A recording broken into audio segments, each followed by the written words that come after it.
तिथून स्वामीजी गेले ते गोव्यामध्ये गेले. गोव्यामध्ये सुब्बराय यांच्याकडे त्यांचा नाईक म्हणून होते, त्यांच्याकडे त्यांचा मुक्काम पडला. आणि सुब्बराय हे स्वतः वेदांती होते, अतिशय गाढे पंडित होते.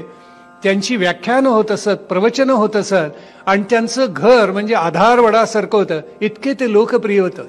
सुब्बरायांच्या घरी त्यांचा मुक्काम झाला आणि अनेक मंडळी गोव्या मडगावला सुद्धा त्यांचा मुक्काम होता.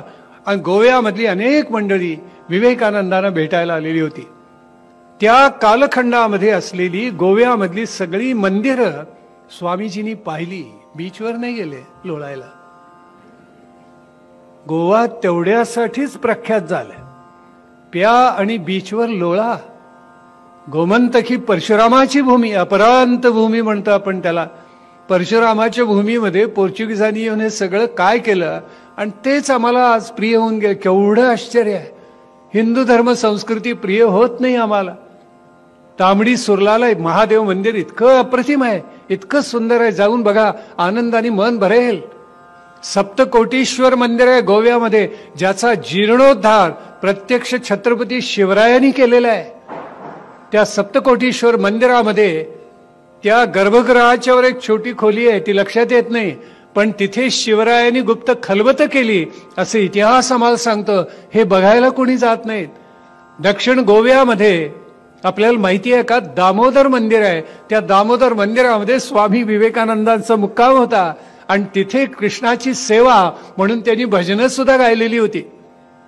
गोव्यामध्ये गेलात तर हे बघा आग्रहाने, इतकी सुंदर मंदिर आहेत, पण ती टाळून माणसं एवढं मात्र करतात.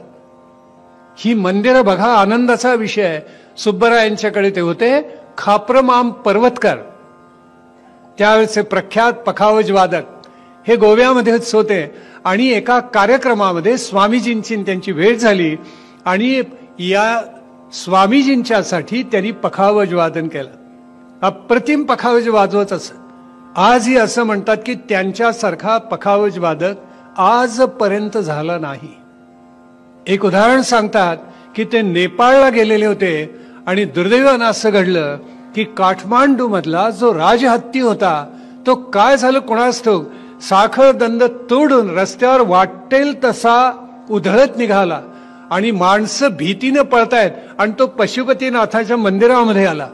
आणि त्या पशुपतीनाथाच्या समोर खाप्रमाम पर्वतकर पखावज वादन करत होते. आणि या पखावज वाजनामध्ये गजराज या नावाची एक परण आहे, तीच ते वाजवत होते. ती ऐकल्याबरोबर तो माजलेला हत्ती एकदम शांत झाला असे इतिहास सांगतो. काय विलक्षण वादन असेल आणि केवढं प्रभुत्व या खाप्रमाम पर्वतकरांना मिळालं असेल. स्वामी विवेकानंदांनी ते ऐकलं वादन, इतके प्रसन्न झाले. पण खाप्रमामांना हळूच म्हणाले की इतकं उत्कृष्ट वादन करता, पण इतकं शरीर वेडवाकडं करावं लागतं का वाजवताना? बहुतेक पखवाजींना तबलजी असंच करतात ना. त्यावेळेला खाप्रमाम रागवले आणि ते म्हणाले, तुम्हाला काय कळतं या वादनामधलं?